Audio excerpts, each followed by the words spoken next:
నమస్కారం, రేషియా టీవీ వార్తలకు స్వాగతం. నా పేరు సుమలత. వార్తలు ముందుగా హెడ్లైన్స్.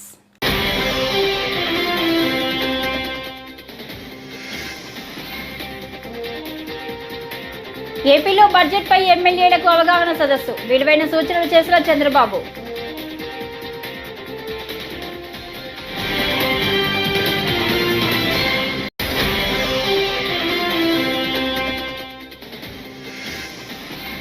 సోషల్ మీడియా పోస్టుల అంశంపై షర్మిల స్పందన, జగన్ వద్దు అని చెప్పి ఉంటే తప్పుడు ప్రచారం ఆగేదని వెల్లడి.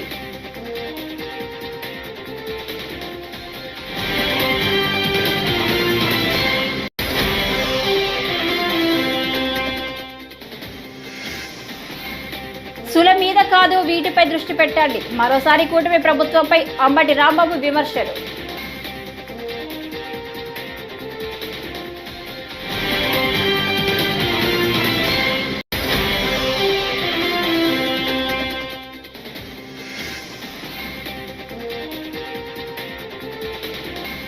ఏపీలో 3 రోజుల పాటు వర్షాలు, ఐఎండీ అలర్ట్.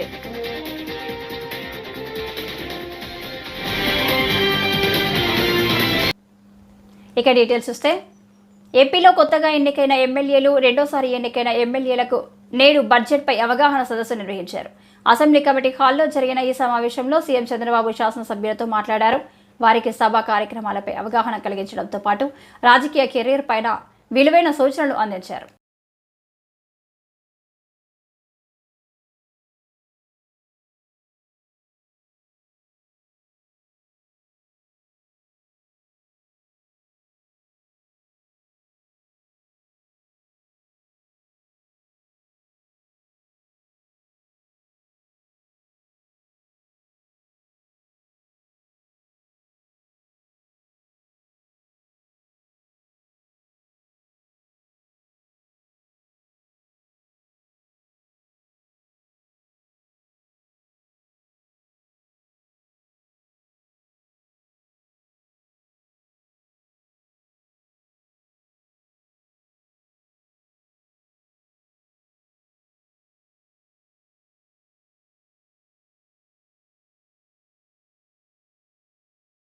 సోషల్ మీడియా కార్యకర్తలకు వైఎస్ఆర్సీపీ అండగా ఉంటుందని మాజీ మంత్రి అంబటి రాంబాబు అన్నారు. గుంటూరు జైల్లో ఉన్న సోషల్ మీడియా యాక్టివిస్టులు మేక వెంకట్రామిరెడ్డి, కల్లం హరికృష్ణారెడ్డితో పాటు పానుగంటి చైతన్యను వైఎస్ఆర్సీపీ నేతలు అంబటి రాంబాబు, ఫెర్ని నాని, ఎమ్మెల్సీ లేళ్ల అప్పిరెడ్డి, గుంటూరు మేయర్ కావటి మనోహర్ నాయుడు మంగళవారం పరామర్శించారు. అనంతరం అంబటి మీడియాతో మాట్లాడుతూ మహిళ అని చూడకుండా పోలీసులు టార్చర్ చేస్తున్నారన్నారు. సుధారాణి దంపతులను పోలీసులు తీవ్ర ఇబ్బందులకు గురి చేస్తున్నారన్నారు. తరువాత రిమాండ్ చేశారు. వాళ్ళిద్దరూ కూడా భార్యాభర్తలు చాలా యాక్టివ్ సోషల్ మీడియా కార్యకర్తలు వైఎస్ఆర్ కాంగ్రెస్ పార్టీకి. ఈ ప్రభుత్వం వచ్చిన తర్వాత తెలంగాణ వెళ్ళిపోయి నివసిస్తుంటే వారిని కావాలని పట్టుకొచ్చి వేధించే కార్యక్రమం చేస్తున్నారనేటువంటి ఉద్దేశంతో నిన్న జైల్లో ఉన్నప్పుడు చిలకూరుపేట మాజీ శాసనసభ్యురాలు, మాజీ మంత్రి గారు రజనీ గారు వచ్చి పరామర్శించి వెళ్ళారు. ఈరోజు మేమందరం, మేయర్ గారు, నేను, అప్పిరెడ్డి గారు, అలాగే పేర్ని నాని గారు, ఇంకా తదితర మిత్రులు అందరం వెళ్ళి మళ్ళా పరామర్శించి వాస్తవాలు తెలుసుకుందామనే ఉద్దేశంతో మేము ఇక్కడికి పర్మిషన్ పెట్టుకుని ఇక్కడికి రావడం జరిగింది. చిత్రం ఏంటంటే మేము ఇక్కడికి వచ్చేటప్పుడు వాళ్ళిద్దరు లేరు. మేము వచ్చే ముందు ఒక 10 నిమిషాల ముందు, 20 నిమిషాల ముందు, 5 నిమిషాల ముందు నాకు కరెక్ట్గా తెలియదు, కానీ ఇక్కడ నుంచి వేరే చోటకు తీసుకువెళ్ళారు. పీటీ వారెంట్ వేసి వేరే చోటకు తీసుకువెళ్ళారు అనే సమాచారం మాత్రం మాకు వచ్చింది. ఎక్కడికి తీసుకెళ్లారో తెలియదు. శ్రీకాకుళం తీసుకెళ్లారో, రాజమండ్రి తీసుకెళ్లారో, చిత్తూరు తీసుకెళ్లారో, ఎక్కడికి తీసుకెళ్లారో మాకు కరెక్ట్ సమాచారం లేదు. అక్కడ కూడా ఈ కేసులు పెట్టి వేధించేటటువంటి కార్యక్రమం చేస్తున్నారు. ఇది రాష్ట్రంలో టోటల్గా జరుగుతున్నటువంటి విధానం. ఒక మహిళని నేను మనవి చేస్తున్నా, ఒక మహిళ ఆమె తప్పు చేసిందా, రైట్ చేసిందా, ఆమె ఏ పోస్టులు పెట్టింది, ఏమిటి అనేది నిర్ణయించేది ఈ పోలీస్ యంత్రాంగం కాదు, న్యాయస్థానాలు నిర్ణయిస్తాయి. పోలీస్ యంత్రాంగం చేయాల్సింది ఏమిటంటే ఒక అభియోగం వచ్చినప్పుడు ఆ అభియోగాన్ని పరిశీలించి విచారణ చేసి దానిలో సాక్ష్యాధారాలు కరెక్ట్గా ఉన్న. ఏపీపీసీసీ అధ్యక్షురాలు వైఎస్ షర్మిల తన సోదరుడు వైసీపీ అధినేత జగన్పై తీవ్ర ఆరోపణలు చేశారు. సోషల్ మీడియాలో తాను కూడా బాధితురాలేనని ఆవేదన వ్యక్తం చేశారు. సామాజిక మాధ్యమాల్లో తప్పుడు పోస్టుల ద్వారా తనపై ప్రచారం వెనుక ఉన్నది జగనే అని స్పష్టం చేశారు. నాపై దుష్ప్రచారం జరుగుతుంటే ఆయన ఆపలేదు. దాని అర్థం ఏమిటి? ఆ అసభ్యకర ప్రచారాన్ని ఒక రకంగా ఆయన ప్రోత్సహించినట్టే కదా అని షర్మిల వ్యాఖ్యానించారు. ప్రతిపక్షం అనలేము, ప్రతిపక్షం ఇవ్వలేదనే ఆయన గోలంతా. జగన్మోహన్ రెడ్డి గారు ఈరోజు అసెంబ్లీకే వెళ్ళను అని మొండికేసుకుని కూర్చున్నారు.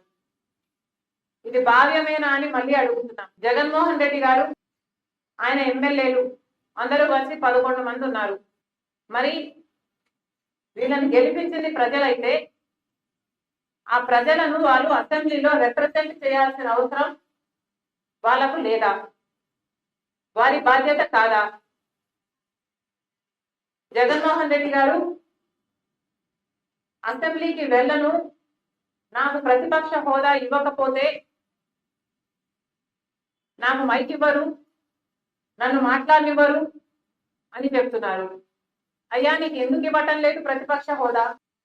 మీ స్వయం కృతాపరాధమే కదా. మీకు 11 మందే గెలిపించారు ప్రజలు అంటే, ఒకప్పుడు 151 మందిని గెలిపించిన ప్రజలు మిమ్మల్ని 11 మందినే గెలిపించారు అంటే మీ స్వయం కృతాపరాధం కాదా? ఎన్ని మాటలు చెప్పారు మీరు ప్రజలకు? ఆఖరికి రాజశేఖర రెడ్డి గారి జలయజ్ఞం ప్రాజెక్టు నవరత్నాలలో అదొక రత్నం. 6 నెలల్లో రాజశేఖర రెడ్డి గారు వదిలి వెళ్ళిపోయిన ప్రాజెక్టులు అన్ని పూర్తి చేస్తామని చెప్పి కూడా మీరు పూర్తి చేయలేదు. ఇలా 1 కాదు 2 కాదు, పూర్తి మద్యపాన నిషేధం అని మోసం చేశారు. 3000 కోట్లతో ధర స్థిరీకరణ నిధి అని మోసం చేశారు. మెగా డిఎస్సి అని మోసం చేశారు. ఇలా ప్రజలు మీ అవినీతి అక్రమాల. ఆంధ్రప్రదేశ్లోని పలు జిల్లాల్లో 3 రోజుల పాటు వర్షాలు కురుస్తాయని వాతావరణ శాఖ అధికారులు పేర్కొన్నారు. బంగాళాఖాతంలో ఏర్పడిన ఉపరితల ఆవర్తనం కాస్త అల్పపీడనంగా మారడంతో పలు జిల్లాల్లో వర్షాలు కురుస్తాయని చెప్పారు. పశ్చిమ గోదావరి, గుంటూరు, ఎన్టీఆర్, వైఎస్ఆర్, ఏలూరు, బాపట్ల, పల్నాడు, ప్రకాశం, కృష్ణా, నంద్యాల, అన్నమయ్య, చిత్తూరు, తిరుపతి జిల్లాల్లో ఓ మోస్తరు నుంచి భారీ వర్షాలు కురుస్తాయని అలర్టు జారీ చేశారు. 3 రోజుల పాటు ఈ జిల్లాలకు భారీ వర్ష సూచన ఉందన్నారు. అలాగే కర్నూలు, సత్యసాయి, అనంతపురం జిల్లాల్లో పలుచోట్ల తేలికపాటి వర్షాలు పడతాయని వివరించారు. సముద్రం అల్లకల్లోలంగా ఉందని, చేపల వేటకు వెళ్లొద్దని మత్స్యకారులకు సూచించారు. చెరువులు, నదులు, రిజర్వాయర్ల చుట్టుపక్కల ప్రజలు అప్రమత్తంగా ఉండాలని అధికారులు హెచ్చరించారు.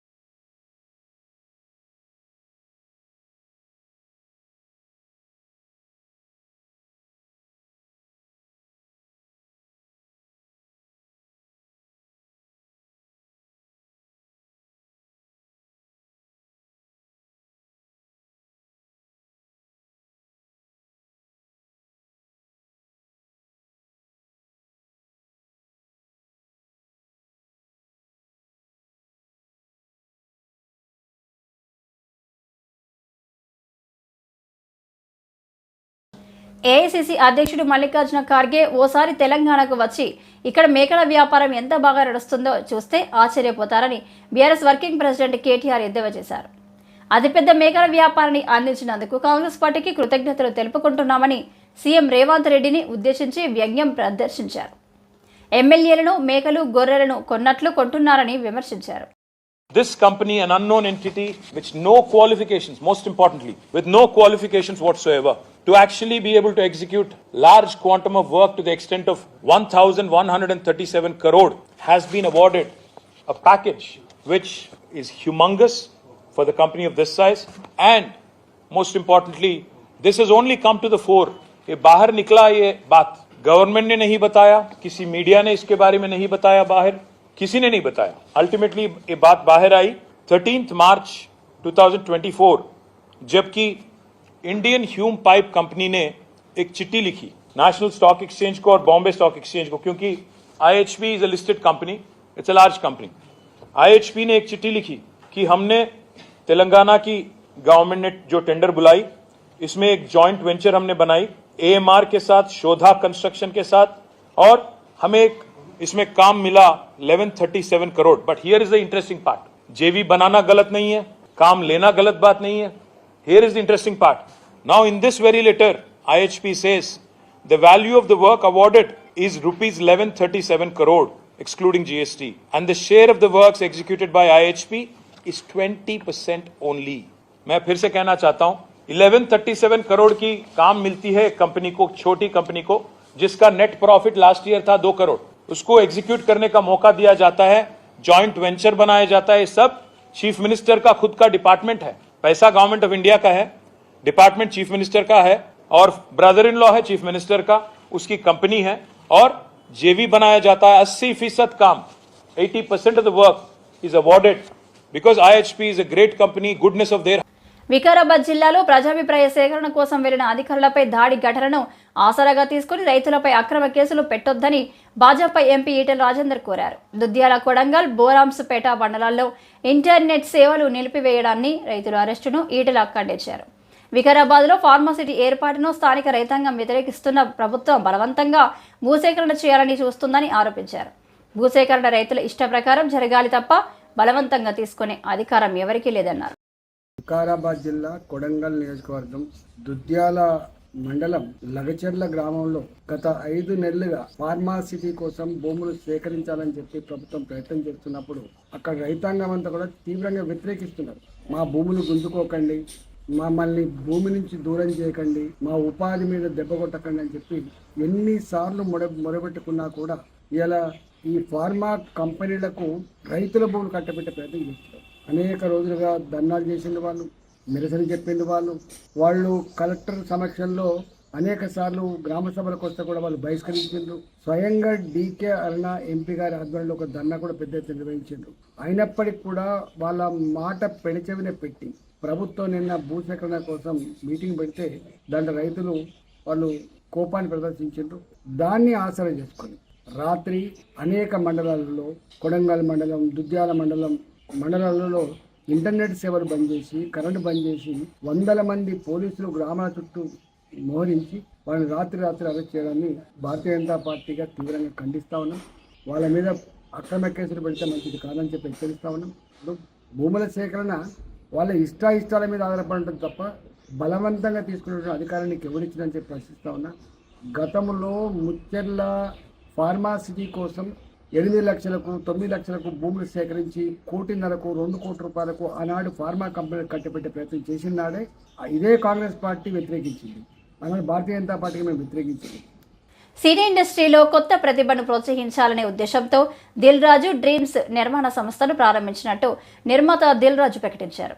సోమవారం నిర్వహించిన విలేకరుల సమావేశంలో పాల్గొని సంబంధిత వివరాలు తెలిపారు. నేను ఇండస్ట్రీలోకి వచ్చిన తొలి నెలల్లో ఎన్నో కష్టాలు ఎదుర్కొన్నా. చిత్ర పరిశ్రమలోకి రావాలని చాలామంది కలలు కంటుంటారు. తమని తాము నిరూపించుకునేందుకు సరైన ప్లాట్ఫామ్ ఉండదు. ఆ లోటును భర్తీ చేయాలనే ఆలోచనల్లోంచి వచ్చిందే దిల్ రాజు డ్రీమ్స్. అందులో భాగంగా ప్రొడక్షన్, క్రియేటివ్ ఇలా పలు టీమ్స్ సిద్ధం చేశాం. సంబంధిత వెబ్సైట్ను త్వరలోనే లాంచ్ చేస్తాం. స్టార్ హీరోలు ఈ ఈవెంట్లో పాల్గొంటారు అని దిల్ రాజు వివరించారు. అందరం ఇండస్ట్రీకి వెళ్ళిపోతాం, పర్మనెంట్ ఇక్కడ లేదు. అంటే వెళ్ళిపోతామంటే నాట్ ఓన్లీ ఫిలిం ఇండస్ట్రీ, లైఫ్లోకి వెళ్ళిపోవాల్సిందే. వెళ్ళిపోయిన తర్వాత కూడా నాకు ఇచ్చిన ఇండస్ట్రీ నుంచి నాకు ఇంత జీరోకి వెళ్ళిన ఈరోజు ఇక్కడ ఉన్నాము, మా బ్యానర్ ఇక్కడ ఉంది అంటే సినిమా. ఆ సినిమా పైన ప్యాషన్ ఉండే వాళ్ళకి రైట్ ప్లాట్ఫామ్ క్రియేట్ చేయాలి అని దిల్ రాజు డ్రీమ్స్ అని దానికి నా డ్రీమ్ని నామకరణం చేశాం. సో చేసి మిత్రులందరితో డిస్కస్ చేస్తూ సరే ఎలా ఉండాలి, ఇది 360 degrees ఉండాలి. దిల్ రాజు డ్రీమ్స్ అంటే it's not only cinema produce చేయడం కాదు. నేను బిగినింగ్లో ఫిలిం ఇండస్ట్రీకి రావాలనుకున్నప్పుడు ఒక డిస్ట్రిబ్యూటర్ని అవ్వడానికి ఎంతో కష్టపడ్డాను. ఒక సినిమా కొనుక్కోవాలంటే నాకు తెలుసు అప్పుడు నాకున్న దగ్గర ఉన్న డబ్బు పోగొట్టుకొని మళ్ళీ సక్సెస్ఫుల్గా నిలబడటానికి ఇదే ప్రసాద్ ల్యాబ్లో పెళ్లిపందిరి అనే సినిమాకి 48 hours నాకు స్లీప్ లేదు. ఇక్కడ అప్పుడు లాన్ ఉండేది, ఇట్లా అప్ అండ్ డౌన్ లాన్, దానిపైన పడుకున్నాను. అవన్నీ ఇండస్ట్రీకి రావాలని చాలామంది కోరిక ఉంటుంది, బట్ రైట్ ప్లాట్ఫామ్ దొరకదు అని ఇది వేసిన అక్కడి నుంచి వచ్చిన థాటే దిల్ రాజు డ్రీమ్స్. 360 degreesలో ఈ దిల్ రాజు డ్రీమ్స్ అనే ప్లాట్ఫామ్ క్రియేట్ చేశాం. దాన్ని మీ ద్వారా మీకు మీ ద్వారా సినిమా పైన మక్కువ ఉన్న వాళ్ళకి తెలియచేయాలని న్యూస్ అండ్ లోగోనే ఈరోజు లోగో మీకు ఇస్తున్నాను. ఈ 360 డిగ్రీస్ ఎలా అంటే, ఒకటి ఫస్ట్ ప్రొడ్యూసర్ కావాలని చాలామంది.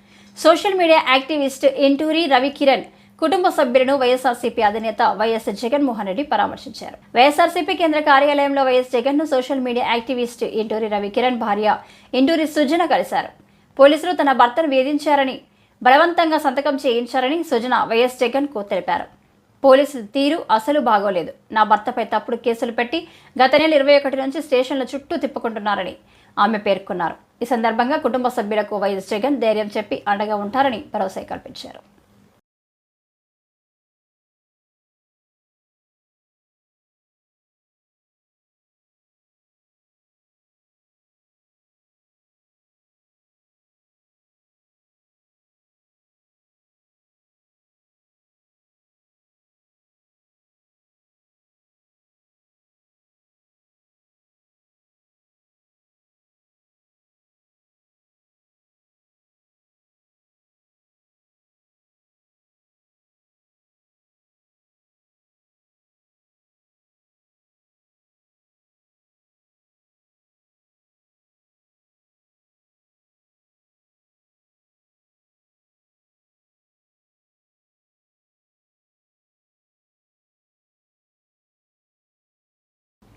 కూటమి ప్రభుత్వం బేడ బుడగ జంగాలకి ఇచ్చిన హామీని నెరవేర్చాలని ఆంధ్రప్రదేశ్ బేడ బుడగ జంగం రాష్ట్ర అధ్యక్షుడు తూర్పాటి మనోహర్ డిమాండ్ చేశారు. ఆయన మంగళవారం కర్నూలులో మీడియాతో మాట్లాడుతూ ఎస్సీ రిజర్వేషన్ హక్కులు కల్పించడంలో ప్రాంతీయ వ్యత్యాసాలు చూపిస్తూ విద్యా ఉపాధి సంక్షేమం లేక ఎన్నో ఏళ్లుగా నష్టపోతున్నామని అన్నారు. సార్, ఆంధ్రప్రదేశ్ బేడ బుడగ జంగం సంక్షేమ సంఘం ఆధ్వర్యంలో ఎన్నో పోరాటాల ఫలితంగా ఈ ప్రభుత్వాలకు అయ్యా జంగమ్మ బేడ బుడగజం కులమ ఒకటి కాదు, భిన్న విధానాలను చెప్పాం. దానివల్లనే ఈ రుజువు చూపించాం. బుడగజంగం వేరే, జంగం వేరే. జంగం అనేవాళ్ళు మా శాకాహారులు, బుడగజంగం అనేవాళ్ళము మాంసాహారులం అని చెప్పాం. అదేవిధంగా ఎన్నో రీతిలో ఎగ్జిబిషన్లు ఏర్పాటు చేశాం, ధర్నాలు చేశాం, రస్తారోకులు చేశాం. ముఖ్యమంత్రి యొక్క రచ్చబండను కూడా గత ప్రభుత్వంలో రచ్చబండ చేయడం వలన ఒక ప్రభుత్వం స్పందించి మా కమిషన్ పైన ఒక కమిషన్ ఏర్పాటు చేయడం జరిగింది. గౌరవ జేసీ శర్మ వన్ కమిషను. ఆ కమిషను 2 పర్యాలు అంటే ఇప్పుడున్న టీడీపీ ప్రభుత్వం న్యాయంలో అయితేనేమి, అంటే 2017లో కమిషన్ వేశారు. ఆ కమిషన్ నివేదిక ఇచ్చింది. కేంద్రానికి మళ్ళీ నివేదిక పంపడం జరిగింది. గౌరవ ముఖ్యమంత్రి చంద్రబాబు నాయుడు నాయకత్వంలోనే క్యాబినెట్ నెంబర్ 153/2019లో తర్వాత వచ్చిన ప్రభుత్వం కూడా మళ్ళా క్యాబినెట్లో అయితేనేమి, అసెంబ్లీలో తీర్మానం చేయడం జరిగింది. చేసినాక కేంద్రానికి పంపించడం జరిగింది. కేంద్రంలో ఇప్పుడు ఆర్జీఐ డిపార్ట్మెంట్లో పెండింగ్ ఉంది. ఇప్పుడు ఏర్పడినటువంటి కూటమి ప్రభుత్వం కూడా, అంటే జనసేన పార్టీ అయితేనేమి, బీజేపీ అయితేనేమి, టీడీపీ పార్టీ అయితేనేమి, కూటమి ప్రభుత్వం కూడా అయా ప్రశ్నించే గొంతుక లేకుండా నేటి వరకు కూడా సంచార కులము బుడగజంగ కులానికి అన్యాయం జరుగుతుంది అని చెప్పి వాళ్ళు ఏదైనా ఎలక్షన్ల టైంలో హామీలు ఇవ్వడం జరిగింది. ఖచ్చితంగా మేము వచ్చిన వెంటనే న్యాయం చేస్తామని చెప్పారు. ఆ హామీ మేరకు గౌరవ ముఖ్యమంత్రి వారిని కూడా ఇదే పత్తికొండ నియోజకవర్గం చింతకాలం ఆడకు వచ్చినప్పుడు కూడా ప్రశ్నిస్తే ఆయన కూడా మీడియా ముందర చెప్పాడు, నేను కేంద్రంలో దీన్ని చర్యలు తీసుకుని తగిన న్యాయం చేసే విధంగా చేస్తామని చెప్పారు. అదేవిధంగా సీఎం క్యాంప్ ఆఫీసులో కలిసినప్పుడు కూడా చెప్పాడు కేంద్రంలో న్యాయం చేస్తారని. ఆ హామీ మేరకే 10/10/2024లో మళ్ళొకసారి రిప్పు కూటమి ప్రభుత్వం కూడా కేంద్రంలో బుడగజంగాలకు మేము క్యాబినెట్లో అసెంబ్లీలో తీర్మానం చేసి బుడగజంగాల గురించి ఒక కమిషన్ ఏర్పాటు చేసాం గవర్నమెంట్ ద్వారానే. సూపర్ 6 బడ్జెట్లో మొండి చేయి చూపారని నర్సరావుపేట మాజీ ఎమ్మెల్యే డాక్టర్ గోపిరెడ్డి శ్రీనివాసరెడ్డి మంగళవారం విమర్శించారు. బడ్జెట్లో ఉచిత బస్సు ఊసే లేదని, నిరుద్యోగ భృతికి నిధులు కేటాయించలేదని, రైతు భరోసా, తల్లికి వందనం పథకాలకు ఆరాకోరగా నిధులు కేటాయించి నమ్మిన ప్రజలను కూటమి ప్రభుత్వం దారుణంగా మోసం చేసిందన్నారు. ప్రజలు ఖచ్చితంగా ప్రభుత్వానికి బుద్ధి చెప్తారని గోపిరెడ్డి హెచ్చరించారు. ఇది నేను చెప్పే పవన్ కళ్యాణ్ గారిని కూడా ఒకటే అడుగుతా ఉన్నా, దయచేసి మీరు క్వశ్చన్ చేయండి, ఎందుకు ఇచ్చిన హామీలని నెరవేర్చలేకపోతున్నారు మీరు అడగాలి. ఈ ప్రభుత్వంలో ఉండి మీరు, ఎందుకంటే మిమ్మల్ని చూసి చాలా మంది ఓటేశారు. ఈ ప్రభుత్వాన్ని అధికారంలో తీసుకురావడంలో మీరు కీలక పాత్ర పోషించారు. కాబట్టి మీరు కూడా ప్రజల తరపున అడగాలి. అడిగే ఎందుకు ఈ హామీలను మనం మాటిచ్చి ఎందుకు నెరవేర్చలేకపోతున్నాం? ప్లస్ మీకు వచ్చే జమిలీ ఎన్నికలు అంటారు, 27 ఎన్నికలు రావచ్చు. మోస్ట్లీ 3 బడ్జెట్ల కన్నా ఎక్కువ ప్రజెంట్ చేసే అవకాశం కూడా ఉండదు. 24 అయిపోయింది, 25, 26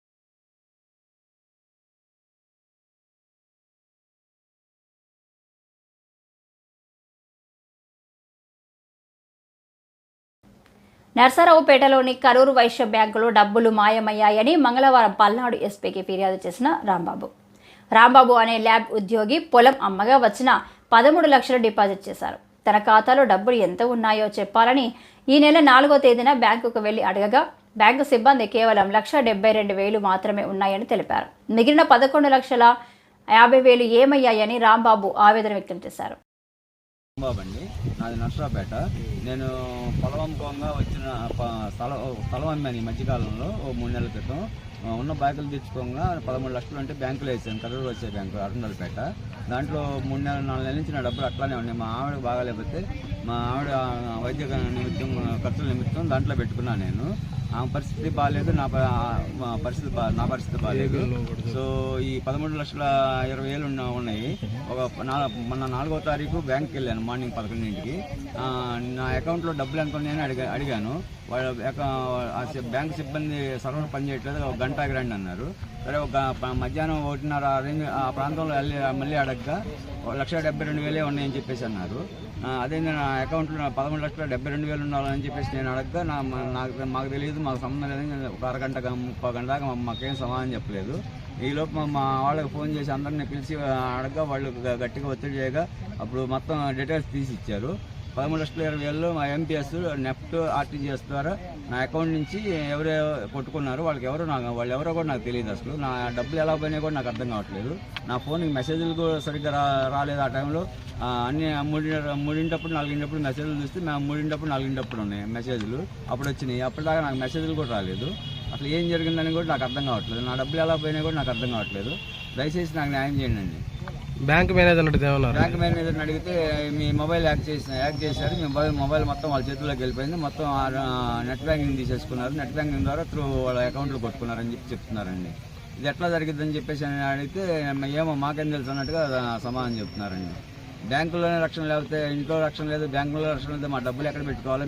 చిత్తూరు జిల్లా వైద్య ఆరోగ్య శాఖ అధికారి డాక్టర్ ప్రభావతి దేవి ఆధ్వర్యంలో జిల్లా వైద్య ఆరోగ్య శాఖ కార్యాలయంలో మంగళవారం మాతా శిశు మరణాలపై సమీక్ష సమావేశం నిర్వహించారు. మొత్తం 2 మాతృ మరణాలు, 17 శిశు మరణాలపై సంబంధిత వైద్యాధికారులు, బంధువర్గం, సూపర్వైజర్లు, ఏఎన్ఎంలు, అంగన్వాడీ ఆశా కార్యకర్తలతో మాతా శిశు మరణాల కారణాలపై ప్రత్యక్షంగా సమీక్షించారు.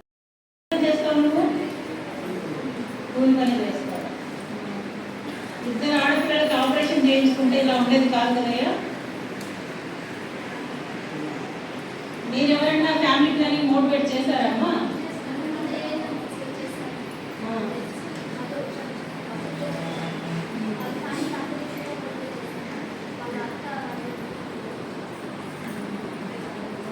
ఎప్పుడన్నా మీ రికార్డ్స్లో ఆమెకి నార్మల్గా ఈసీ కిందే ఉంటుంది కదమ్మా, ఎలిజిబుల్ కపుల్ కిందే ఉంటుంది.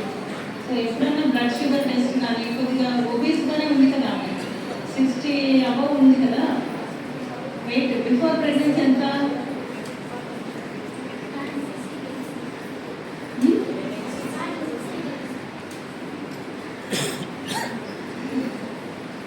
నార్మల్గా ఉన్నప్పుడు చేసింటే ఆమె మోర్ డయాబెటిక్ కాదా అని తెలిసిండేది. సడన్గా మీరు అప్పుడు డయాగ్నోస్ చేశామని చెప్తున్నారు, అది ఎంతవరకు కరెక్ట్ అనేది?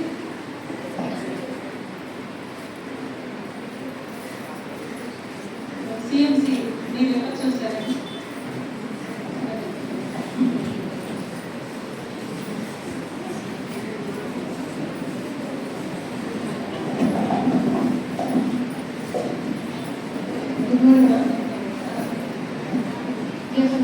CNC Chittoor campus. So Mrs. Anjali, she presented to us on 12/10/8. Check grab that to you.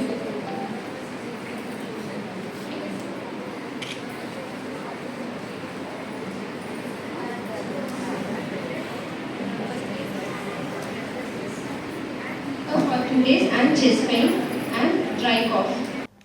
గోపాలపురంలో ఓ వివాహితపై ఓ వ్యక్తి సోమవారం అత్యాచారానికి పాల్పడ్డాడు. బాధితురాలు గోపాలపురం స్థానిక ఆసుపత్రిలో చికిత్స పొందుతుంది. మంగళవారం బాధితురాలిని మాజీ హోంమంత్రి తానేటి వనిత పరామర్శించారు. ఆమెకు వైసీపీ అండగా ఉంటుందన్నారు. నిందితుడికి శిక్ష పడేలా చూస్తామన్నారు. ఈ కార్యక్రమంలో స్థానిక వైసీపీ నాయకులు ఉన్నారు. కుక్కంపేట అనే గ్రామంలో ఒక వివాహిత మీద అత్యాచారం జరగడం అనేది చాలా బాధాకరం.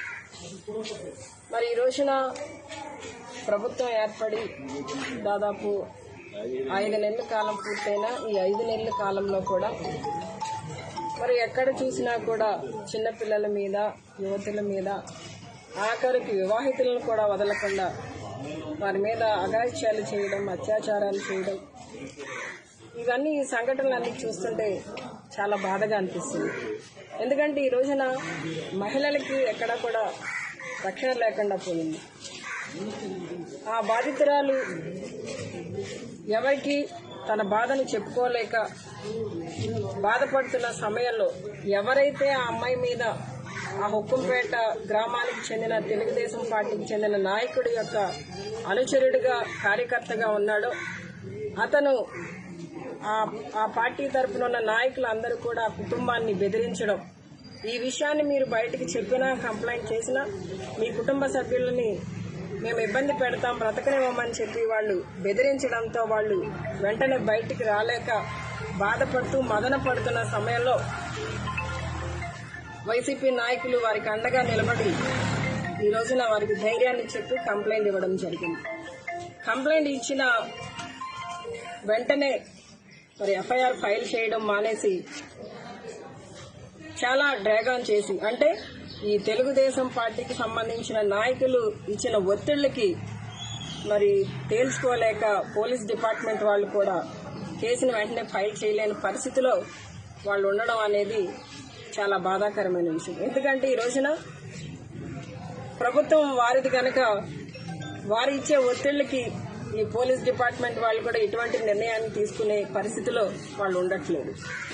ఈ రోజున బాధితులకు న్యాయం చేసే పరిస్థితిలో డిపార్ట్మెంట్ కూడా ఉండట్లేదు. ఈ విధంగా మరి రాష్ట్రంలో మహిళల మీద, యువతుల మీద, చిన్నపిల్లల మీద ఈ వార్తలు ఇంతటితో సమాప్తం. నమస్కారం.